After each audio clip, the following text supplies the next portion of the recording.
നമ്മൾ കേരളീയരെ സംബന്ധിച്ചിടത്തോളം ആരോഗ്യമെന്നത് അത്രമേൽ പ്രധാനപ്പെട്ട ഒന്നാണ്.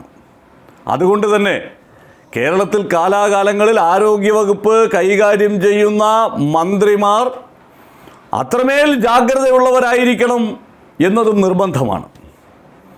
ആ ജാഗ്രത ഇപ്പോഴത്തെ ആരോഗ്യമന്ത്രിക്കുണ്ടോ എന്നുള്ള ചോദ്യം ഈ ഘട്ടത്തിൽ വളരെ പ്രസക്തമാവുന്നുണ്ട്. ഒറ്റപ്പെട്ട സംഭവങ്ങളല്ല, തുടർച്ചയായ സംഭവങ്ങൾ പല മേഖലകളിൽ നിന്നും റിപ്പോർട്ട് ചെയ്യുന്നു. ഏറ്റവും ഒടുവിലിതാ തിരുവനന്തപുരം SAT ആശുപത്രിയിൽ ഒരു യുവതി ചികിത്സാ പിഴവ് മൂലം മരിച്ചു എന്നുള്ള ആരോപണം അവരുടെ കുടുംബം ഉന്നയിക്കുകയാണ്. ദിവസങ്ങൾക്ക് മുമ്പാണ് വേണു എന്ന കൊല്ലം പന്മനക്കാരൻ മതിയായ ചികിത്സ കിട്ടാതെ ഹൃദ്രോഗിയായിരുന്ന അദ്ദേഹം മരിച്ചു എന്നുള്ള ആരോപണം ഇപ്പോഴും സർക്കാരിനെ പ്രതിസന്ധിയിലാക്കി നിർത്തിയിരിക്കുന്നത്. അതിനു മുമ്പും ഇത്തരത്തിലുള്ള ആരോപണങ്ങൾ ഉണ്ടായിട്ടുണ്ട്. സർക്കാർ മെഡിക്കൽ കോളേജുകളിലും സർക്കാർ ആശുപത്രികളിലും നിരന്തരമായ പിഴവുകൾ സംഭവിക്കുന്നു എന്നുള്ളത്, അവിടെ ഒരു സിസ്റ്റത്തിൻ്റെ ജാഗ്രത കുറവ് സംഭവിച്ചിരിക്കുന്നു എന്നുള്ളത്. നമ്മൾ ആരോഗ്യ മേഖലയുമായി ബന്ധപ്പെട്ട് രാജ്യത്തിന് ഒരുപക്ഷെ ലോകത്തിന് തന്നെ മാതൃകയായി മാറുന്നു എന്ന് അവകാശപ്പെടുമ്പോഴും നമ്മുടെ ഇടയിൽ ഇത്തരത്തിലുള്ള സംഭവങ്ങൾ തുടർച്ചയായി റിപ്പോർട്ട് ചെയ്യപ്പെടുമ്പോൾ അതിന് ഉത്തരവാദി ആരോഗ്യവകുപ്പല്ലാതെ മറ്റാരാണ്? ഒരു സിസ്റ്റത്തെ നിയന്ത്രിക്കാൻ സാധിക്കുന്നില്ല എങ്കിൽ ആ വകുപ്പ് കൈകാര്യം ചെയ്യുന്ന ആളുകളുമൊക്കെ അതിന് കൊള്ളരുതാത്തവരാണ് എന്നതാണ് അർത്ഥം.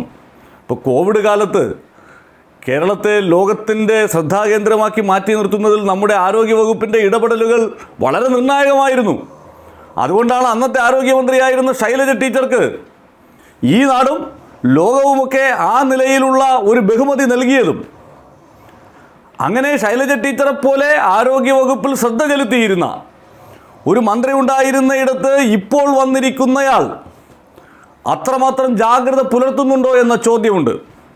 കാരണം ഇവിടെ ആരോഗ്യമന്ത്രിയുടെ ഭാഗത്ത് നിന്ന് ജാഗ്രതയോടെയുള്ള ഇടപെടലുകൾ അനിവാര്യമായിരിക്കുന്ന കാലമാണ് എന്ന് ബോധ്യപ്പെട്ടിട്ടും അതിന് സാധിക്കാതെ വരുമ്പോൾ സ്വാഭാവികമായി ജനത്തിൻ്റെ വിരൽ ആ മന്ത്രിസ്ഥാനത്തിരിക്കുന്ന ആൾക്ക് നേരെ ഉണ്ടാകുമെന്നതിൽ സംശയമില്ല.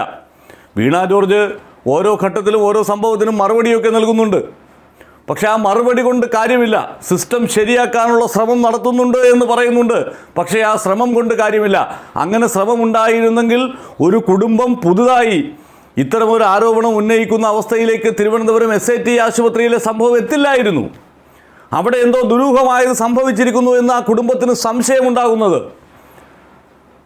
ഓരോ സർക്കാർ ആശുപത്രിയിലെത്തുന്ന രോഗിയും സംശയദൃഷ്ടിയോടുകൂടി അവിടുത്തെ ചികിത്സാ സംവിധാനങ്ങളെ നോക്കിക്കാണുന്നത് ഇത്തരത്തിലുള്ള ഒറ്റപ്പെട്ട സംഭവങ്ങൾ തുടർച്ചയായി ഉണ്ടാകുന്നത് കൊണ്ടാണ്. അവിടെ പരിഹാരം കണ്ടേ മതിയാകും. കാരണം ആരോഗ്യം എന്നത് നമ്മൾ കേരളീയരെ സംബന്ധിച്ചിടത്തോളം ഒരു വിശ്വാസമാണ്. ആ വിശ്വാസം തകർന്നു പോയാൽ അത് അത്ര പെട്ടെന്നൊന്നും തിരികെ പിടിക്കാൻ സാധിക്കില്ല. പ്രത്യേകിച്ച് തെരഞ്ഞെടുപ്പുകൾ അടുത്തിരിക്കുന്ന ഘട്ടത്തിൽ മനുഷ്യൻ്റെ ജീവനേക്കാൾ വലുതായി അവർ മറ്റൊന്നിനും വില കൽപ്പിക്കുന്നുണ്ടാകില്ലല്ലോ. അപ്പോൾ ആ ജീവൻ വച്ചുള്ള കളി, ഒരു ചെറിയ പിഴവാണെങ്കിൽ ആ ചെറിയ പിഴവ് തിരുത്താൻ നമ്മുടെ സംവിധാനത്തിന് കഴിയുന്നില്ല എന്ന അവസ്ഥ വന്നാൽ അതുണ്ടാക്കിയേക്കാവുന്ന പ്രത്യാഘാതം ചെറുതല്ല എന്ന് തിരിച്ചറിയാനുള്ള രാഷ്ട്രീയ പക്വതയില്ലാഞ്ഞിട്ടാണോ എന്നറിയില്ല. അതെന്തായാലും ഈ സർക്കാരിന് വലിയ തോതിൽ സാധാരണക്കാരായ ജനങ്ങൾക്ക് ഇടയിൽ അവമതിപ്പുണ്ടാക്കുന്ന ഒന്നാണ് എന്ന കാര്യത്തിൽ തർക്കമില്ല. കേരളത്തിൻ്റെ ഒരു വോട്ടിംഗ് പാറ്റേണൊക്കെ വെച്ച് പരിശോധിക്കുമ്പോൾ അടിയുറച്ച കമ്മ്യൂണിസ്റ്റുകാരും അടിയുറച്ച കോൺഗ്രസ്സുകാരും അടിയുറച്ച BJPക്കാരും കഴിഞ്ഞാൽ ആ വിധി നിർണ്ണയിക്കുന്ന ഒരു വലിയ ജനസമൂഹമുണ്ട്. അവർ ഓരോരോ സാഹചര്യത്തിനനുസരിച്ചാണ് അവരുടെ നിലപാടുകൾ തീരുമാനിക്കുന്നത്.